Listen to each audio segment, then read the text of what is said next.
ಸ್ವಾಮಿ ಏನು ಹೇಳ್ಬೇಕು. ಎಲ್ಲಿಗೆ? ಮೇಲಿಕ್ಕೆ. ಯಾಕೆ?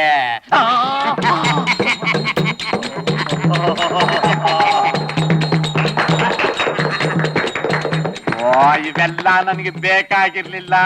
ಯಾಕೆ ತೊಂದ್ರೆ ತಗೊಂಡ್ರಿ? ಅಯ್ಯೋ, ತೊಂದ್ರೆ ಏನ್ ಬಂತು ಸ್ವಾಮಿ? ನೀವು ಮಾಡಿರೋ ಉಪಕಾರಕ್ಕೆ. ಉಪಕಾರ ಏನ್ ಬಂತು?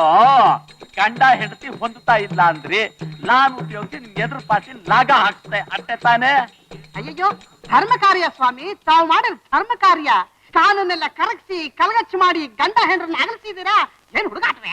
ಎಲ್ಲ ಸಾಮಾನ್ಯವಾದ ವಿಷಯ, ನಂಗೆ ಸಾಮಾನ್ಯವಾದ ವಿಷಯ. ಸ್ವಾಮಿ, ನಿಮಗ್ ಸಾಮಾನ್ಯ, ನಮಗದು ದೊಡ್ಡ ವಿಷಯ. ಅಲ್ಲ, 8 ಲಾಯರ್ಗಳ ಹತ್ರ ನಾವು ಹೋದ್ರೆ ಕುತ್ತಿಗೆ ಆಚೆ ತಳ್ಬಿಟ್ರು, ಫೈಲ್ ಸಹ ನೋಡ್ಲಿಲ್ಲ. ಆಟ್ಕಸಡಿಗಳು ಸರಿಯಾಗಿ ಹೇಳಿದ್ರಿ. ಆ ಲಾಯರ್ ಸಿಂಗರಾಚಾರಿ ತಾನೇ ಹೆಂಡ್ತಿನ ಬಿಟ್ಬಿಟ್ಟಾನೆ. ನಂಗೆ ನೀತಿ ಹೇಳೋಕ್ ಬರ್ತಾನೆ, ಸಂಸಾರ ಒಡೆಯೋಲ್ಲ ಅಂತ. ಬದುಕೋದಾರಿ ಗೊತ್ತಿಲ್ಲ, ಮುಂಡೆವಿಕೆ. ಹೌದು, ಏನೋ ನಿಮ್ಮ ದಯೆಯಿಂದ 10 ಲಕ್ಷ ರೂಪಾಯಿ ಆಸ್ತಿ ಇರೋ ಹೆಂಡು ಸಿಕ್ತು ನನ್ನ ಮಗನಿಗೆ. ಅಂದ ಹಾಗೆ ಮದುವೆ ತಪ್ಪದೇ ಬರಬೇಕು. ಓ, ಅಗತ್ಯವಾಗಿ ನಿಮ್ ಕಾರ್ ಕಳಿಸಿ. ಆಗ್ಲಿ, ಬರ್ತೀವಿ ಸ್ವಾಮಿ. ನಮಸ್ಕಾರ. ನಡಿಯೋ ಮಗನೇ, ಬರ್ತೀವಿ. ಸುಮ್ಮಿ ಇದೇನೆ ತಕ್ಕೋ ನನ್ ದಿಗ್ವಿದಲ್ಲಿ ಪಾಲು. ಸಾಕ್ ಸುಮ್ನಿರಿ. ಗಂಡ ಹೆಂಡತಿನ ಬೇರೆ ಮಾಡ್ತಿ, ಸಂಸಾರನ ಮುರಿದ್ರಿ. ಜಂಭ ಕೊಚ್ಕೋತಾರೆ ನಾಚಿಕೆ ಇಲ್ದೆ. ಅಯ್ಯೋ, ಸಂಸಾರ ಎಲ್ಲೇ ಹಾಳಾಗುತ್ತೆ? ಆ ಹುಡುಗನಿಗೆ 10 ಲಕ್ಷ ರೂಪಾಯಿ ಆಸ್ತಿ ಇರೋ ಹುಡುಗಿ ಬರ್ತಾಳಲ್ಲೇ. ಆಸ್ತಿ ಮನೆ ಹಾಳಾಯ್ತು, ದುಡ್ಡುಗೋಸ್ಕರ ಇಂಥ ಅನಿಷ್ಟನೇ ಮಾಡೋದು. ಲೇ, ವ್ಯಾಪಾರ ಕಣೆ ಇದು, ವ್ಯಾಪಾರ. ಮೀನ್ ಮಾರಿ ದುಡ್ಡಾದ್ರೆ ನಾತ ಬರುತ್ತೇನೋ? ಹಾಗಾದ್ರೆ ಬೇರೆ ಶ್ರೀಮಂತರ ಮನೆ ಹೆಣ್ ಸಿಕ್ತು ಅಂದ್ರೆ ನಮ್ಮ ಅಕ್ಕಂಗೂ ಟಿಕೆಟ್ ಏನಿ? ಧಾರಾಳವಾಗಿ. ಉಂಟಾ ಎಲ್ಲಾದ್ರೂ ಉಂಟಾ? ನನ್ನ ಹೆಂಡತಿಗೆ ನಾನು ಆತರ ಮೋಸ ಮಾಡ್ತೀನ? ನಗನಂತ ಹೇಳಿದ ತಕ್ಷಣ ನಂಬೋಕಾಗತ್ತೇನು? ಮುಚ್ಚ ಬಾಯಿ. ಸುಮಾ, ತಗೋ, ಇದನ್ನ ಇಟ್ಕೊಂಡು ಮುತ್ತಿನ ಸರ ತಗೋ. ಇಂಥ ಅನ್ಯಾಯ ದುಡ್ಡು ನನಗೇನು ಬೇಡ, ನೀವೇ ಇಟ್ಕೊಳ್ಳಿ. ಕರೆಕ್ಟ್ ಆಗಿ ಹೇಳ್ದೆ ಅಕ್ಕ. ಬಾವ, ನಾನು ಅಕ್ಕ ಇಬ್ರು ನ್ಯಾಯವಾದಿ ನಾಗಣ್ಣವ್ರ ಮಕ್ಳು ಅಂತ ನೆನಪಿರ್ಲಿ. ಬರ್ತೀನಕ್ಕ. ಬರ್ಬೇಡ, ಹಾಗೆ ಹೋಗು. ಏನ್ರಿ, ನನ್ ತಮ್ಮನ್ ಬರ್ಬೇಡ ಹೋಗು ಅಂತೀರಾ? ನಿಮಗೆ ಮೂರ್ತಿ ಮೂರ್ತಿ ಅಯ್ಯೋ, ಹಿಡ್ಕೊಳ್ತು ಸ್ವಂತ, ಹೋಯ್ತು ಪ್ರಾಣ, ಹೋಯ್ತು. ಮಾತ್ರೆ ರೀ, ಅದಕ್ಕೆ ಹೇಳೋದು ಕುಂಟನ್ಗೆ ಯಾಕೆ ಓಡೋ ಚಪ್ಪಲ ಅಂತ. ಅನುಭವಿಸಿ, ಮಾಮೂಲ್ ತಾನೆ. ರೆಡಿ ಮಾಡ್ದ್ಯಾ? ಅಮ್ಮ ಅವ್ರು ಯಾವಾಗ ಒಳಗ್ ಬಂದ್ರು ಆಗ್ಲೇ ಎಲ್ಲ ಸಿದ್ಧತೆ ಮಾಡಿದೀನಿ. ಬಿಚ್ಚಿ ಬಾಯಿ.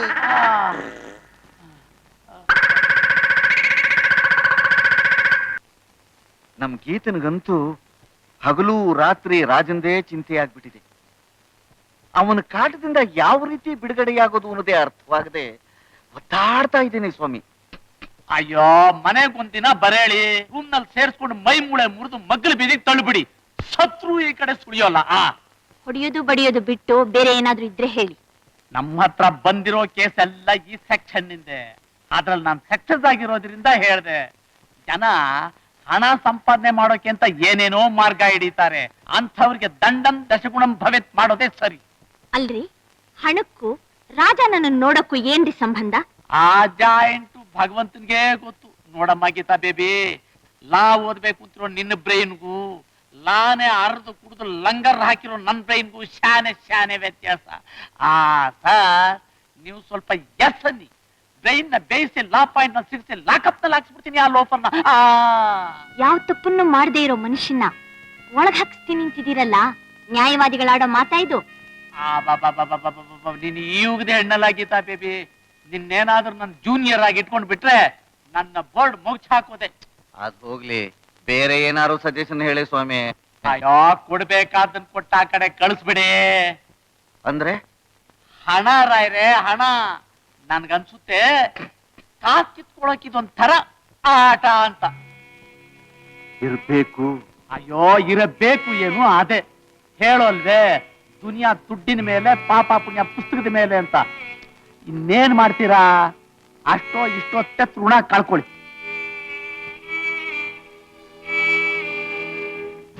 ನಮಸ್ಕಾರ. ಮೀಸೆ ಮೇಲೆ ಕೈ ತೆಗಿ. ಯಾರು? ಮರ್ತ್ಬಿಟ್ರ? ನಾನ್ ಬಾಗಲಕೋಟೆ ಭೀಮಯ್ಯ. ಏನ್ ಸಮಾಚಾರ? ರಾಜ ಮಾಡ್ತೀನಿ ಅಂದ್ರೆ? ಓಹೋ, ಆ ಹಳೆ ಕಥೆನೋ. ಜಡ್ಜ್ಮೆಂಟ್ ನನ್ ಕಕ್ಷಿದಾರನ ಕಡೆ ಆಗೋಯ್ತಲ್ಲಪ್ಪ. ಮತ್ತೆ ರಾಜಿ ಮಾಡ್ತೀನಿ ಅಂತ ನನ್ನ ಹತ್ರ 500 ರೂಪಾಯಿ ಇಸ್ಕೊಂಡ್ರಿ. ಧರ್ಮಕ್ ಕೊಟ್ಟ, ನನ್ ಫೀಸ್ ಕೊಟ್ಟೆ. ಜಡ್ಜ್ಮೆಂಟ್ ಆಯ್ತಲ್ಲ. ನಾನೇನ್ ಮಾಡ್ಲಿ, ನಿನ್ನ ನಸೀಬ್ ಖೋಟ ಆದ್ರೆ. ನಾರಿಯಪ್ಪ, ಹಳ್ಳಿ ಐದ ಅಂತ ಮೋಸ ಮಾಡಕ್ ನೋಡ್ತೀಯ. ಅವನ್ ನಸೀಬ್ ಕೋಟ ಆಯ್ತು ಅಂದ್ರೆ ನಿನ್ನ ನಸೀಬ್ ಹೆಂಗೈತೆ ಗೊತ್ತಾ? ಬೋಟಿ ತೆಗ್ದಾಕ್ಬಿಟ್ಟನು. ಬೋಟಿ ಅಂದ್ರೆ ಏನು? ಅದೇ ನಿಮ್ ಹೊಟ್ಟೆ ಒಳಗಿರೋ ಸಾಮಾನ್ಯ ಇರಬೇಕು. ಯಾವ್ದಿದು ನಾಟಿ ಬುದ್ಧಿ? ಏನು ನಾಟಿ ಬುದ್ಧಿ? ಕೈಲಾಗ್ದವನೇ. ಹುಚ್ಚು ಬಾಯ್, ಏನ್ ಕೈಲಾಗದವನು ಅಂದ್ಬಿಟ್ಟೆ. ವಾಪಸ್ ತಗೋ ಮಾತನ್ನ. ಇವತ್ತಿನವರೆಗೂ ನಾನು ಒಂದು ಕೇಸ್ನಲ್ಲಿ ಸೋತಿದ್ದೀನ. ದಯ ಮಾಡ್ತೀವಿ ಹೇಳೋಗುಂಡ. ಇಲ್ವಲ್ಲ, ಬಿಲ್ಕುಲ್ ಇಲ್ಲ. ಅದೇ ಬಳ್ಳಾರಿ ಅಂಗಡಿ ಬಸಪ್ಪಂದು ಒಂದು. ಅದೊಂದು ಕೇಸ ಇರ್ಲಪ್ಪ, ಒಂದು ಕೇಸ್ ಸೋತಿರ್ಬೋದು. ಇನ್ಯಾವ್ದು? ಅಷ್ಟೇ, ಬಿಲ್ಕುಲ್ ಇನ್ಯಾವುದೂ ಇಲ್ಲ. ಅದೇ ಕಬ್ಬಣದ ಅಂಗಡಿ ಕರೀಂ ಸಾಬ್ರದ್ದು ಅದೊಂದು. ಅದೊಂದು ಕೇಸು, 2 ಕೇಸು. ಇನ್ಯಾವ್ದಿದೆ? ಇನ್ಯಾವುದೂ ಇಲ್ಲ. ಆ ಸಕಲೇಶ್ವರ ಸಾವಿತ್ರಮ್ಮ, ಮಂಡಿ ಮಾಲಿಂಗಪ್ಪ ಒಂದೇ 8 ಇರ್ಬೋದು. ಆಗ್ಲೇ ಹೇಳೋ, ಒಂದು 20 ಆಗ್ಲೇ ಹೇಳೋ. ಆ ಜಡ್ಜ್ಮೆಂಟ್ ಕೊಡೋ ನಾವು. ಏನ್ ನಮ್ಮ ಮಾವನ, ನಮ್ಮ ಅಳಿಯನ? ಇಬ್ರು ಸರ್ ನಾಟಕ ಮಾಡ್ತಿದ್ದೀರಿ. ನಮ್ ಚಿಕ್ಕ ಮಾವನ ಹತ್ರ ಇಸ್ಕೊಂಡಿರೋ ದುಡ್ಡು ಮರ್ಯಾದೆಯಾಗಿ ಇಟ್ಟು ಬಿಡು. ಮಡಗೋದು ದೊಡ್ಡದಲ್ವೋ ಮಹಾರಾಜ, ಮರ್ಯಾದೆ ದೊಡ್ಡದು. ನೋಡು, ಮುಂದೆ ಹೈಕೋರ್ಟ್ ಇದೆ, ಆಮೇಲೆ ಸುಪ್ರೀಂ ಕೋರ್ಟ್ ಇದೆ, ಆಮೇಲೆ ಯಮನ್ ಕೋರ್ಟ್ ಇದೆ. ಅಲ್ಲಿವರೆಗೂ ಹೋಗೋದು ಬೇಡ, ಇಲ್ಲೇ ಮುಗಿಸ್ಬೇಡ. ನೋಡೋ, ನಿನ್ನ ಕೇಸನ್ನ ಗೆದ್ದುಕೊಡೋ ಭಾರ ನನಗಿರ್ಲಿ. ಏನ್ ಹೇಳ್ತೀಯ? ಆಗ್ಬೋದು. ಈಗ ಏನ್ ಮಾಡ್ಲಿ? ಉಂಡಾ, ಇವ್ರ ಹತ್ರ ರಿಟ್ ಹಾಕೋಕೆ ಫೀಸ್ ತಗೋ 200. 200 ಒಳಗಿದೆಯಾ? ಮತ್ತೆ 200 ಬೇಡ, ನಂಗೇನ ಅದಕ್ಕೆ ತಗೊಳ್ರಿ. 100 ಕಮ್ಮಿ ಐತೆ. ಕಮ್ಮಿ ಅಂದ್ರೆ ಇಂಟ್ರೆಸ್ಟ್ ಕಮ್ಮಿ ಬರುತ್ತಲ್ಲ.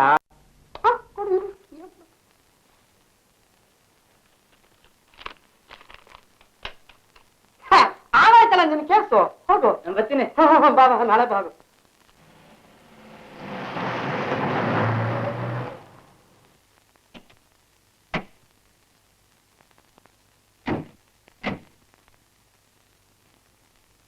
ಸುಮಾ, ಸುಮಾ ಏನ್ ತಂದಿದೆ ನೋಡು. ಏನು? ನೆಕ್ಲೆಸ್.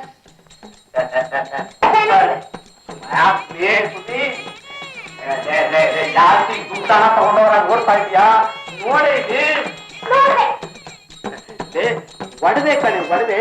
ಹೆಂಗಕ್ಕೆ ಒಡವೆ ಅಲ್ಲ ಮುಖ್ಯ, ಮಕ್ಕಳು. ಮದುವೆಯಾಗಿ 7 ವರ್ಷ ಆಯ್ತು, ಇನ್ನು ಮಕ್ಕಳಲ್ಲಿ ಒಂದು ಮಗು ಇಲ್ಲ. ನನ್ ಒಡವೆ ಬೇರೆ ಕೇಳು. ದೇಶದಲ್ಲಿ ಜನಸಂಖ್ಯೆ ಹೆಚ್ಚಾಗಿ ತುಂಬಾ ಕಷ್ಟವಾಗಿದೆ ಕಣೆ. ಇದು ಬರಲಾದ ಕಾಲವಲ್ಲ, ಪ್ಲಾಸ್ಟಿಕ್ಕಿನ ಕಾಲ. ಸರ್ಕಾರನೇ ಮಕ್ಕಳು ಬೇಡ, ಫ್ಯಾಮಿಲಿ ಪ್ಲಾನಿಂಗ್ ಮಾಡಿ ಪ್ರಚಾರ ಮಾಡ್ತಾ ಇದ್ದಾರೆ ಕಣೆ. ನನ್ನ ನವರತ್ನ ಸಾಕೋಣ ಈ ನೆಕ್ಲೆಸ್. ನೀವೇ ಹಾಕೊಳ್ಳಿ. ಸುಮ್ಮಿ ನನ್ನೇ ಹಾಕುವಂತೀಯ ನೆಕ್ಲೆಸ್ನ? ಬೇಕಾದ್ರೆ ಬೆಳಗ್ಗೆ ತಂದು ಕೊಡ್ತೀನಿ. ಸುಮ್ಮಿ ಪುಟ್ಟು ಬೇಡ, ನನ್ನ ಹೀಗೆಲ್ಲ ಇನ್ಸಲ್ಟ್ ಮಾಡಬೇಡ. ನಿನ್ ತಮ್ಮಯ್ಯ. ನಂದೊಂದು ಆಸೆ ನೆರವೇರಿಸ್ಕೊಡ್ತೀರಾ? ಒಂದಾಸೆ ಯಾಕೆ, ಅದು 1.5 ಬೀಸ ಇರ್ಲಿ, ನೆರವೇರಿಸ್ಕೊಡ್ತೀನಿ. ನೋಡಿ, ಬಾಲವಿಹಾರ ಟ್ರಾವೆಲ್ಸ್ ಅವರು ಈ ತರ ಕಾಶಿ, ರಾಮೇಶ್ವರ, ಬದ್ರಿ, ಗಯಾ ಎಲ್ಲ ಕಡೆಗೂ ಕರ್ಕೊಂಡು ಹೋಗ್ತಾರಂತೆ. ನನಗೂ ಒಂದು ಟಿಕೆಟ್ ಬುಕ್ ಮಾಡಿಸ್ಕೊಟ್ಬಿಡ್ರಿ. ಯಾಕೆ? ತೀರ್ಥಯಾತ್ರೆ ಮಾಡಿ ಬಂದ್ರೆ ಆ ಪುಣ್ಯದಿಂದಾದ್ರೂ ಮನೇಲಿ ಒಂದು ತೊಟ್ಲು ಕಟ್ಬಹುದು ಅಂತ. ಅಯ್ಯೋ, ಯಾತ್ರೆಯಿಂದ ಹುಟ್ಟೋ ಮಕ್ಕಳು ಆಗ್ ಬರೋಲ್ಲ ಸುಮ್ಮಿ, ಆಗ್ ಬರಲ್ಲ. ಅವ್ರು ಡಾಕ್ಟ್ರು, ಇಂಜಿನಿಯರು, ಲಾಯರ್ಗಳು ಆಗಲ್ಲ. ಆದ್ರೆ ಪ್ರೈಮರಿ ಸ್ಕೂಲ್ ಮೇಸ್ಟ್ರು, ಸನ್ಯಾಸಿಗಳೇ ಆಗೋದು. ನಿಮ್ ಲಾಭ ಇನ್ ಬೇಕಾಗಿಲ್ಲ, ನಾನು ಹೋಗ್ಲೇಬೇಕು. ನೀನು ಒಬ್ಬಳೇ ಹೋದ್ರೆ ಯಾತ್ರೆ ಫಲಿಸಲ್ಲ.